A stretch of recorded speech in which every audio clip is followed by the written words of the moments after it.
a paciente tenha uma TPM um pouco mais intensa, vinculada a muito estresse, muita ansiedade ou até mesmo sinais que a gente diagnostique como mais depressivos, a gente precisa necessariamente investigar como é que está o equilíbrio hormonal dessa paciente, porque algo muito intenso e que afete a qualidade de vida dela pode não ser normal. Sejam muito bem-vindos a mais um episódio do podcast Além do Jaleco. Eu sou Leonardo Cavalcante, estou aqui com a doutora Raíssa Bourabeb. Tudo bem com você? Tudo ótimo, e você? Tudo certinho. Tenho certeza que esse podcast vai ser muito bacana. Vamos falar especificamente para as mulheres. E antes de tudo, doutora, eu queria que você contasse um pouquinho da sua trajetória. Sim. Para quem ainda não te conhece, te conhecer melhor. Primeiro, muito boa tarde, né, eu gostaria de agradecer o convite, estou muito feliz de estar aqui, de poder trazer cada vez mais informações para as pacientes que realmente vão seguir, vão escutar esse podcast, eu acho que esse é o intuito, mas eu gostaria de contar um pouquinho da minha história de início. Então, sou Raíssa Bourabeb, sou médica ginecologista e obstetra, além disso eu tenho a formação em ginecologia integrativa, que é algo que eu priorizo no meu acompanhamento, então eu consigo abordar a medicina integrativa mesmo dentro da ginecologia obstetrícia, porque eu acredito muito, nessa individualidade da paciente e em possíveis resultados que a gente vem tendo, né. Então sou médica, vai fazer 10 anos que eu tenho Legal. essa formação.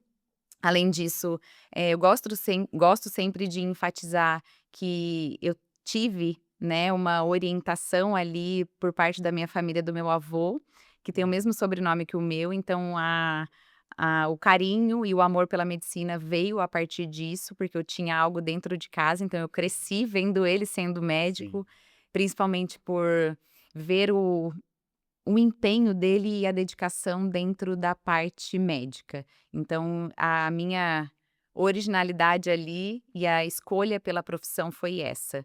Basicamente, a escolha dentro da ginecologia obstetrícia foi simplesmente por me encantar e me apaixonar pela especialidade. Primeiro, porque eu sou uma mulher, e segundo, porque eu vi realmente o objetivo, que acompanhar a paciente em todas as fases, em diversas fases da vida dela, isso me encantou. Uhum. Além disso, a gente tem essa parte médica feminina, que a gente consegue acompanhar a paciente desde a adolescência, no desejo reprodutivo de engravidar, até mesmo nas transformações futuras que a paciente passa na vida dela, que é a fase da perimenopausa e menopausa. Então, todas as fases eu consigo literalmente fazer esse acompanhamento contínuo. E além disso, né, eu acho que é importante a gente lembrar que a paciente ela confia algo a nós, seja no sentimento, seja nos seus medos, nas suas inseguranças, Sim. e isso a gente consegue literalmente traçar como uma médica da mulher. Então eu me encantei muito por essa especialidade, justamente porque eu acredito nesse acompanhamento contínuo. Perfeito. E explica um pouquinho melhor, doutora, como que é esse olhar mais integral, né? Esse Sim. atendimento mais individualizado, por que que ele se diferencia, por exemplo, do Já co convencional? sim.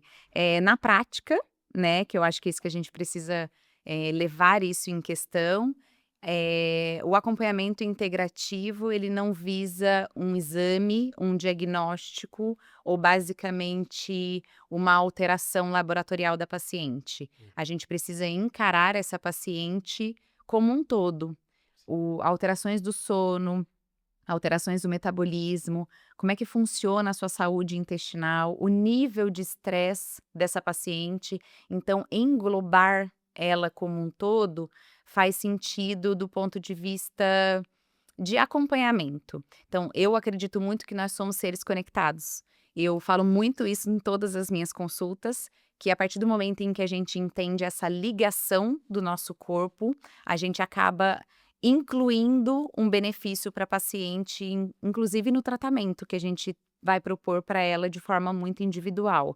Então, a parte integrativa, ela visa abordar essa mulher como um todo e não meramente avaliar um sintoma dela de forma isolada.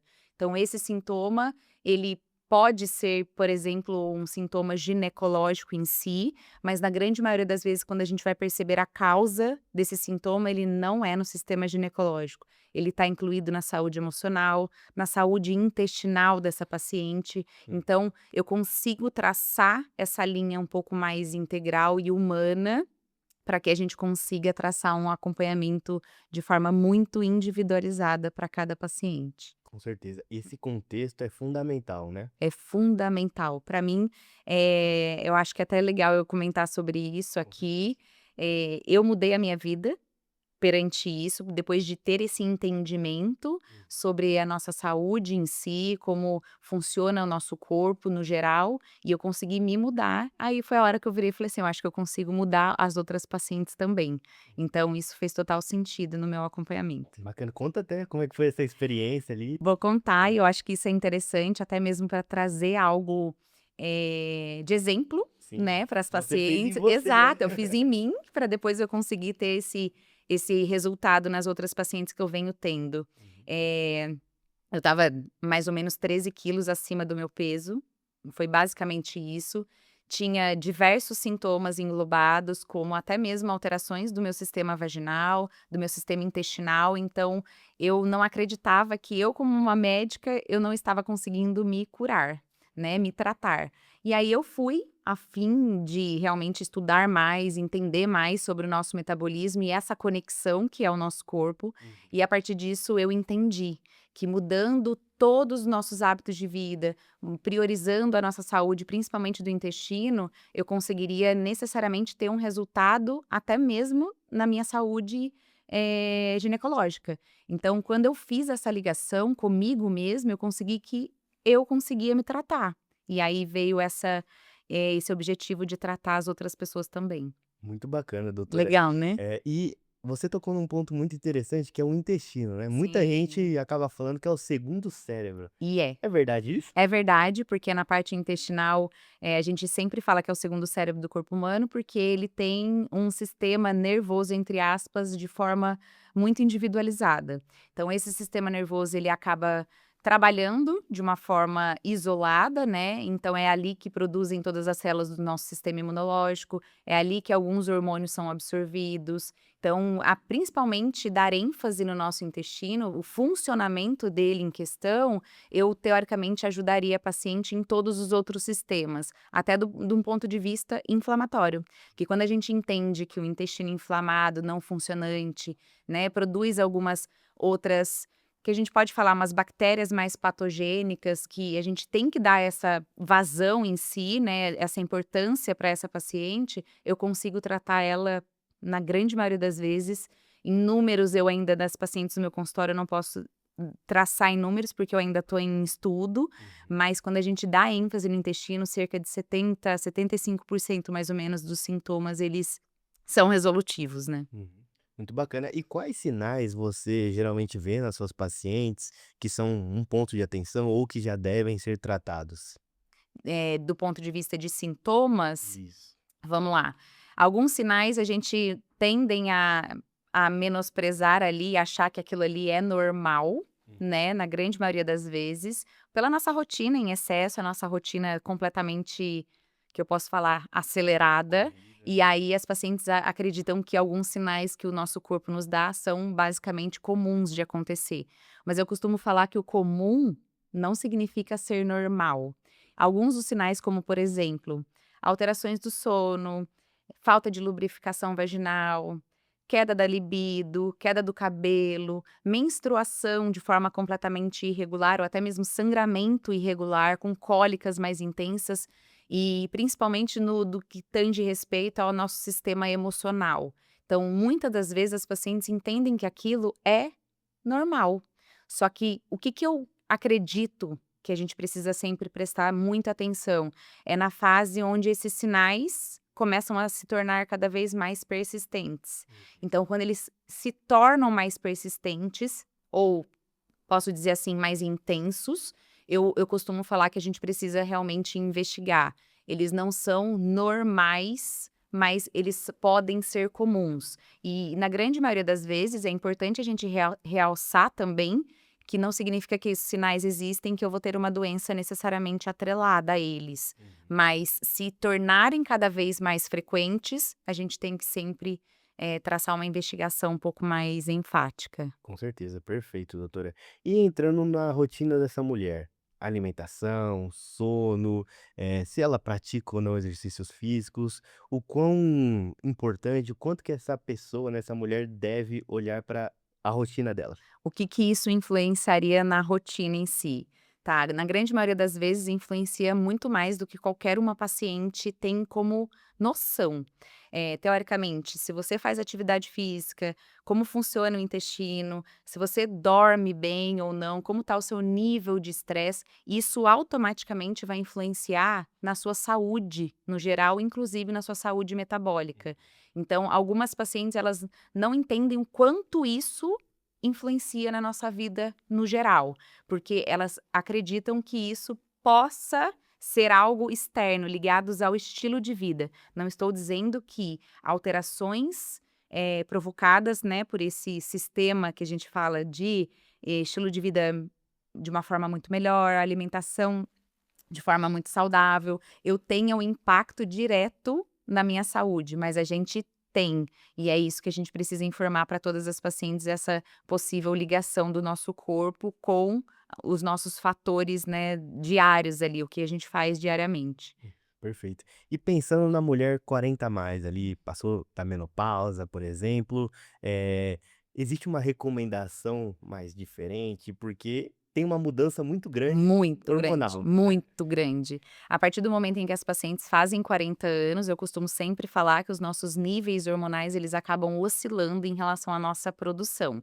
Até mesmo quando a gente, não precisa parar de menstruar por completo, né, a gente chama isso de período perimenopausa, que antecede a ausência da produção hormonal.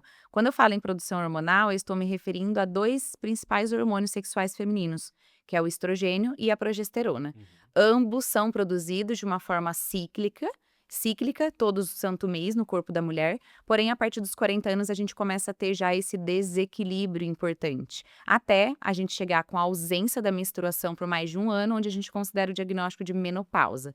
Só que a partir disso, as mulheres já começam a sentir essas diferenças hormonais, queda de libido, queda de cabelo, diminuição de lubrificação da vagina, estresse, porque a gente oscila muito os nossos hormônios, principalmente a progesterona.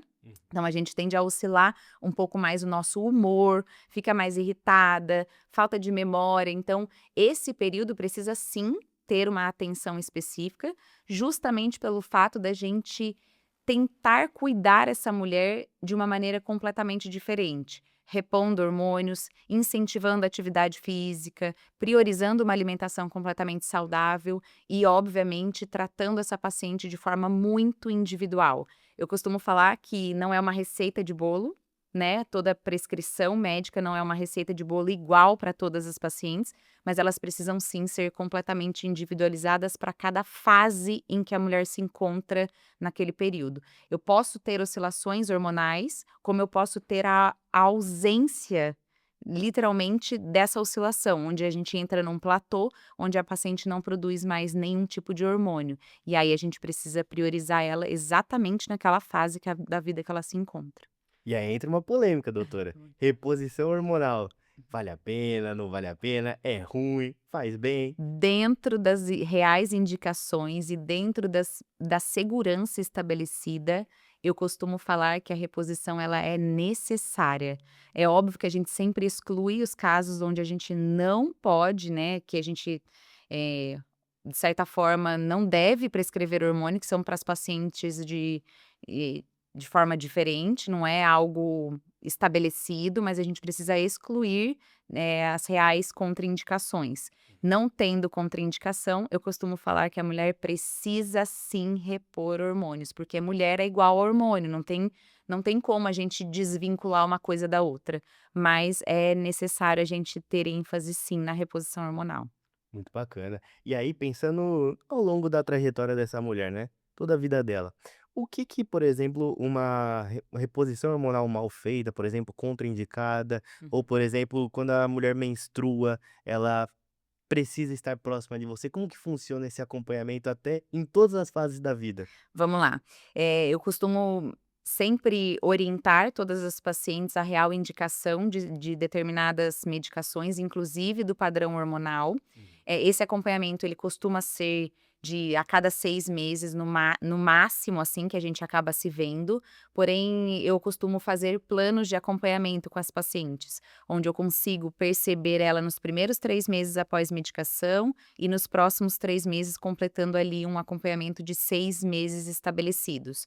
Porque assim eu acredito que eu consiga trazer uma segurança maior para a paciente no quesito de, efeitos medicamentosos e inclusive no ajuste hormonal. Porque quando a gente começa uma medicação hormonal propriamente dita, eu preciso acompanhar essa paciente até ela entrar numa estabilidade, tanto de estrogênio quanto de progesterona, que são os 2 hormônios sexuais femininos. Então eu não consigo deixar ela passar uma medicação e falar: "Toma aqui, você vai tomar e pode ir embora para casa". Não, eu preciso acompanhar até mesmo para a gente conseguir dar um aporte maior em relação à segurança e confiança mesmo da paciente. Porque nos primeiros momentos onde a gente prescreve uma medicação hormonal, ela tende a oscilar ali o padrão de instabilidade, desculpa. Então eu consigo acompanhar, fazendo esse acompanhamento eu consigo ter uma segurança muito maior. E é muito melhor a pessoa ter esse acompanhamento do que, ir, por exemplo, igual você falou, de 6 em 6 meses, né, ter a Sim, médica próxima para sim, todos esses ajustes, né, é exato. fundamental esse A acompanhamento. paciente fica mais tranquila, fica mais segura, ela se sente melhor e ainda a gente consegue ir ajustando as doses caso seja necessário, para trazer mais qualidade de vida para a paciente, porque esse é o intuito principal. Muito bacana. E aí, de 6 em 6 meses, De 6 em 6 tem meses. por exemplo, ali, um acompanhamento maior ou menor? Tem sim. Eu sempre faço alguns planos diversos, né. Nos primeiros eu sempre priorizo de 3 em 3, completando os 6 meses mesmo, mas eu tenho pacientes que seguem comigo há mais de 5 anos, fazendo essa mesma abordagem de acompanhamento. Então vai diferenciar de uma para outra de acordo com cada necessidade mesmo. Mas eu costumo sempre, quando eu começo uma prescrição, no máximo em 6 meses, essa paciente precisa retornar para mim, para conseguir a gente entrar num ajuste. Certo, doutora. E pensando na fase ali, a mulher quando tem TPM, né? Uhum. Tem mulheres que sentem muito esse período, outras nem tanto. Como que você faz para ajustar e deixar ali mais leve esse período para ela? Sim, a TPM ela pode ser um sintoma muito comum. Comum não significa normal, mas ela pode ser comum perante a todos os ciclos menstruais das pacientes, que nada mais é do que uma queda, uma diferença de produção hormonal prestes a paciente menstruar, que a gente fala no período pré-menstrual. Algo que sempre deve ser levado em consideração, quando essa TPM ela torna uma dificuldade, se torna mais difícil na vida dessa paciente todo santo mês. Por que que eu estou falando isso? Porque a TPM, que a gente chama que é síndrome disfórica pré-menstrual, ela normalmente ela não vem associada com outros sintomas, principalmente do ponto de vista emocional. Então, quando a paciente tem uma TPM um pouco mais intensa, vinculada a muito estresse, muita ansiedade, ou até mesmo sinais que a gente diagnostique como mais depressivos, a gente precisa necessariamente investigar como é que está o equilíbrio hormonal dessa paciente, porque algo muito intenso e que afete a qualidade de vida dela pode não ser normal. Então, isso é um ponto muito importante da gente relatar. Não é algo que a paciente tem que entender como comum de toda mulher, mas sim a gente precisa, levar em consideração esses sintomas. Muito interessante, doutora. E aí, indo para um outro lado, vamos dizer assim, das mulheres que querem engravidar. O Uhum. que que você recomenda para elas até de cuidado, de vitaminas, por exemplo, Sim. para ter uma gestação mais tranquila? Mais saudável. Isso. Vamos lá, eu costumo falar que toda paciente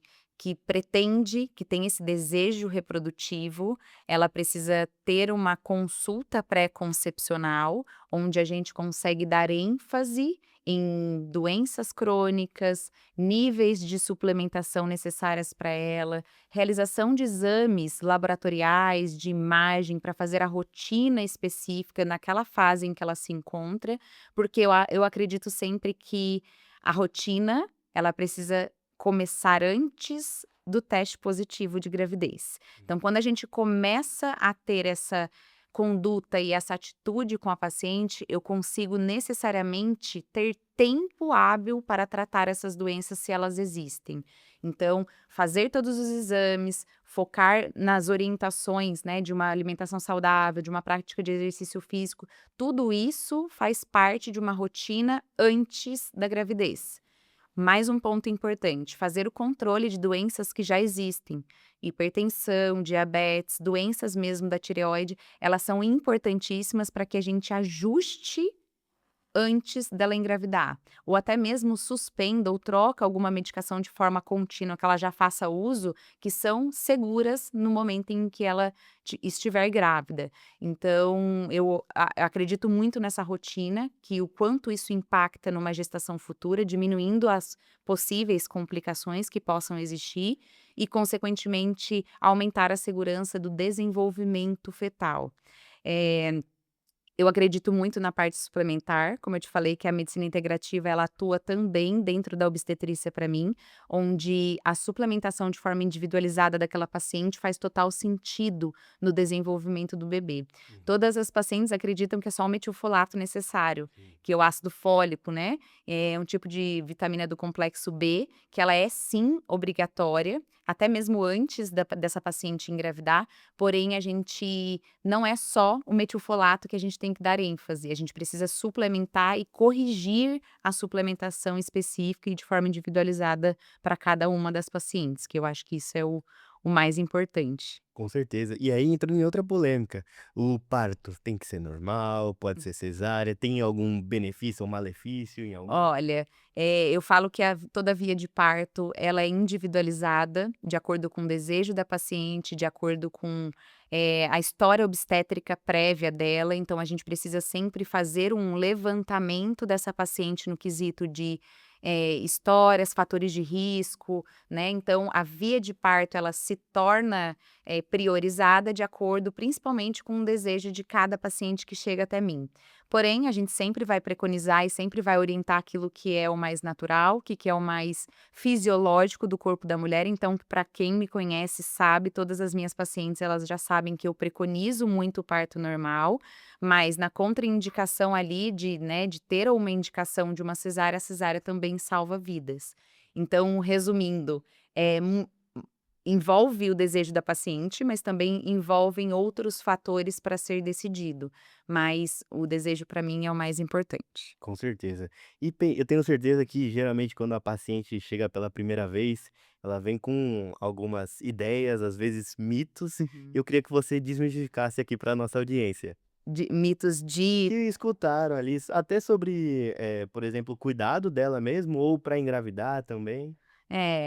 na grande maioria das vezes os mitos eles são basicamente hoje, como a gente tem muita internet ali envolvido, né, então as pacientes chegam com algumas dúvidas do ponto de vista específico, e normalmente ela vira e fala para mim: "Ah, doutora, quem tem uma cesárea anterior não pode ter um parto normal". Isso para mim é a pergunta mais incrível que elas já trazem para mim de acordo com algumas orientações da própria internet. "Ah, o Google me falou", ou "O ChatGPT me Sim, falou isso".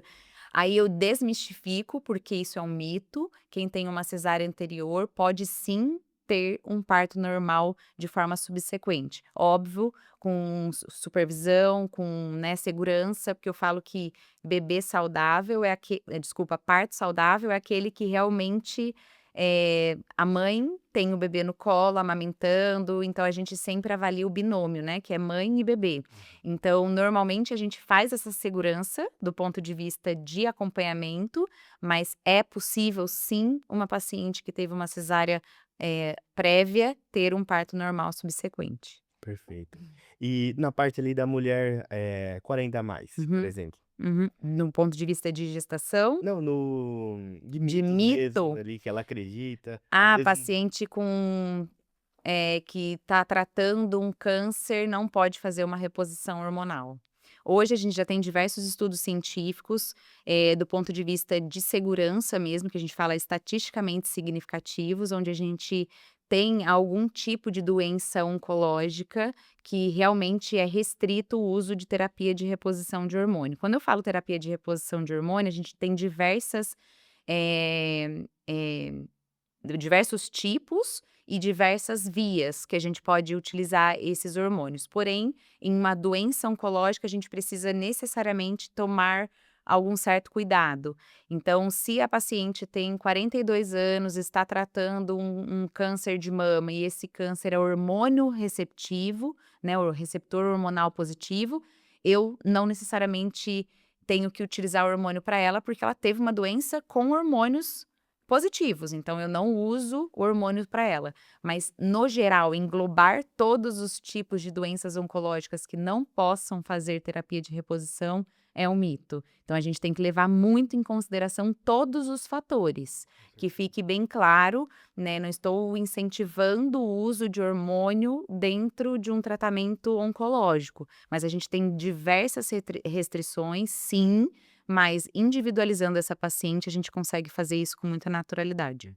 Perfeito. E pensando nos exames, doutora, Uhum. quais exames são essenciais, para a mulher ali ao longo da vida dela? Sim, de um ponto de vista que eu sempre dou aqui de foco principal, é a prevenção de saúde, de doenças, né. Então a gente precisa fazer a promoção de saúde e a prevenção de doenças. Nesse quesito, eu acredito que a paciente tenha exames preventivos e que também vão individualizar para cada paciente. Eu não acho que todas as pacientes têm que ter uma lista fixa de exames já estabelecidas. Eu acho que a gente individualiza perante cada clínica e cada fator de risco envolvido, mas os exames preventivos mais específicos hoje que a gente tem que dar foco é a prevenção de câncer de colo de útero, com a coleta das células ali do colo do útero para pesquisa do HPV.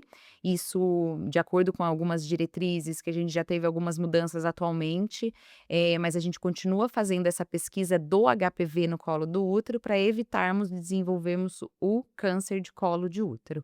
Além disso, a rotina de mamas, que é essencial, incluindo dentro da idade de cada paciente a necessidade de mamografia ou só mesmo a ultrassonografia de mamas e, obviamente, os exames laboratoriais para pesquisar algumas patologias crônicas ou algumas deficiências nutricionais.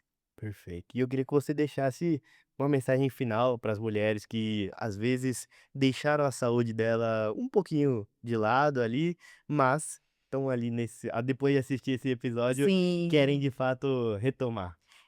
Eu acredito muito que a mensagem final e mais especial para todas as mulheres é que elas se coloquem como prioridade. Quando eu falo que a nossa saúde, ela tem que ser tratada não como um egoísmo, mas como uma necessidade. Hoje, né, isso é visível para todas as mulheres, a gente sempre acredita que elas deixam o tempo que sobra. Mas muitas das vezes esse tempo não vai sobrar. Então elas priorizam a casa, priorizam a família, priorizam os amigos, priorizam os compromissos, mas elas se deixam para trás e não realmente colocam ela como uma lista de prioridade.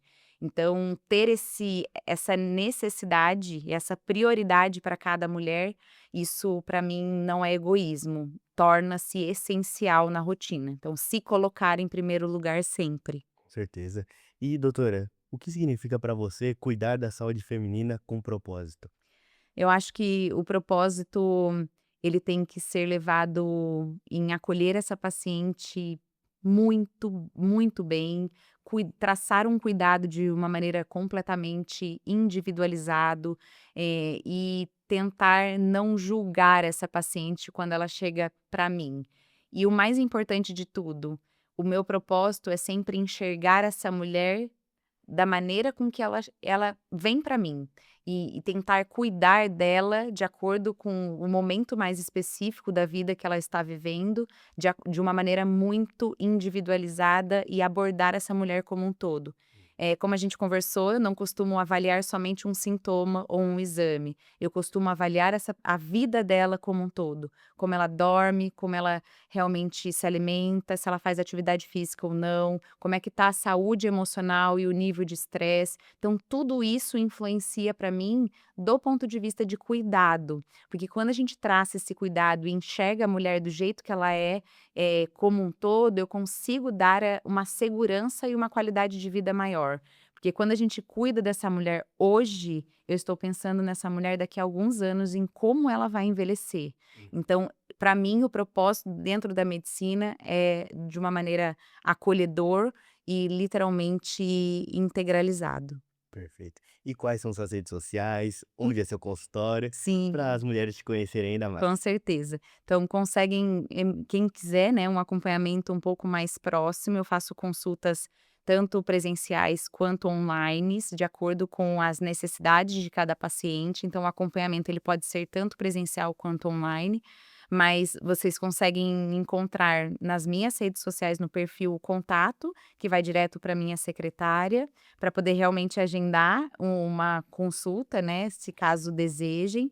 E e eu tenho uma novidade que daqui a pouco já está saindo do forno, pra aumentar esse propósito e esse cuidado com as minhas pacientes, a gente vai ter uma nova casa, Olha, chamada Essia, que que está legal. em processo de construção mesmo, de evolução, com muito carinho, que daqui a pouco a gente vai começar a atender nesse setor, né, para trazer um pouco mais de cuidado para todas as minhas pacientes. Vai ficar no Aquários, no edifício The Uhum. ali na Avenida Cassiano Cassiano. Ricardo, Aham. então, se Deus quiser, vai dar tudo certo. Não, muito bacana. Tem previsão? Tem, mais ou menos para metade para o final de setembro. Show. Ah, bacana. Então daqui a É, pouco, né? daqui a pouco, se Deus quiser. Bom, doutora, muito obrigado por ter vindo. Espero que Eu você tenha agradeço gostado. muito, amei, amei E mesmo. bom, então vai voltar mais vezes. Com certeza, com certeza. Show. E você que chegou até aqui, não esqueça de se inscrever no canal, deixar seu like para não perder nenhum conteúdo, que eu te espero no próximo episódio. Até mais.